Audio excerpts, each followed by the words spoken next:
Students, आज हम पढ़ेंगे एवरेज के बारे में और हिंदी में हम इसको बोलते हैं औसत। इसका जो फॉर्मूला होता है इसको होता है कुल संख्याओं का योग, कुल संख्याओं का योग और कुल संख्याएं।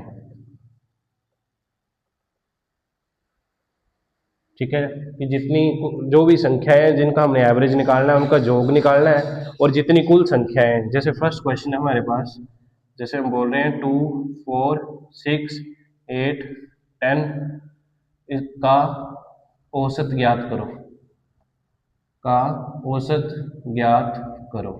तो इसका जो मेथड है ये कैसे करेंगे हम, औसत का फॉर्मूला लगाएंगे हम यहाँ पे, इन सबको प्लस करेंगे 2 + 4 + 6 + 8 + 10 और डिवाइड कर देंगे हम इसको। कितनी संख्याएं हैं, 1, 2, 3, 4, 5, 5 से डिवाइड कर देंगे तो ये बन जाएगा हमारे पास यहाँ पे 10 और 8 18 और ये बन गया हमारे पास 10 और ये बन गया 2।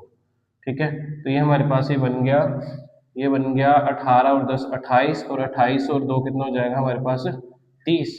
तो ये आ गया कुल संख्याओं का योग आ गया 30 और इसको किससे भाग कर देंगे 5 से, तो इसका आंसर कितना आ जाएगा 6।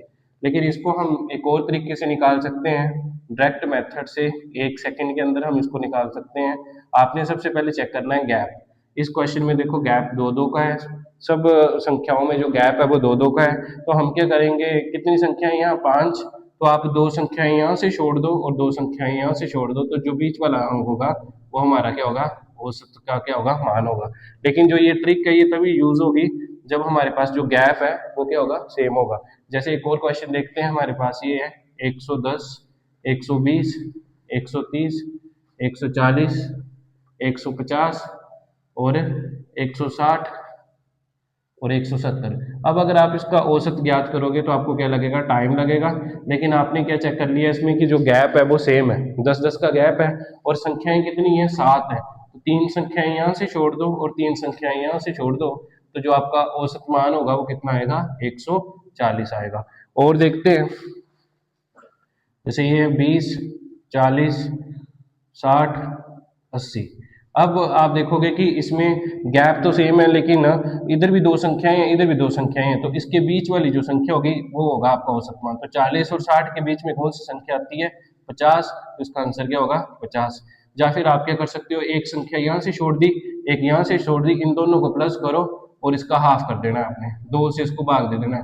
तो ये आ जाएगा हमारे पास, कितना आ जाएगा, 60 और 40, 100 को 2 से जब भाग करेंगे तो कितना आएगा हमारे पास, 50 आएगा। अगर दूसरे तरीके से करना है जो सिखाया है तो कैसे करेंगे, 20 + 40 + 60 + 80, तो ये बन जाएगा हमारे पास 20 और 40 कितने बन जाएंगे हमारे पास, 60 और ये कितने बन जाएंगे, 140। 140 और 60 कितना हो गया, 200। और कुल संख्याएं कितनी है, 1, 2, 3, 4, तो 4 से इसको हम भाग कर देंगे, 4 × 4, 4 × 5 = 20, तो ये कितना आ गया 50। हमारे पास इसका क्या आ जाएगा, आंसर आ जाएगा। और देखते हैं एक क्वेश्चन इसी तरह का, 1, 3, 5, 7, 9। अब इसको भी निकालने की जरूरत नहीं है, इसका सीधा औसत मान क्या जाएगा, 5 आएगा। एक और लास्ट क्वेश्चन देख लेते हैं हम औसत का ही। जैसे ये हमारे पास 1, 2, 5, 7। अब आप इसको डायरेक्ट ट्रिक से नहीं कर सकते क्योंकि गैप सेम नहीं है, तो कैसे करेंगे, सबको प्लस करेंगे, 1 + 2 + 5 + 7 और टोटल संख्याएं कितनी है, 4, तो ये आ जाएगा 5 और 7 12, 13, 14, 15, तो इसका आंसर क्या आ जाएगा, 15/4। ठीक है, पॉइंट में आप इसका आंसर निकाल सकते हो। तो ये हमने एवरेज, ये जो क्वेश्चन है ये army, GD, clerk, HP police सारे एग्जाम्स में आता है और इससे नेक्स्ट क्वेश्चन जो अगला टाइप होगा हम वो कल करेंगे। Thank you.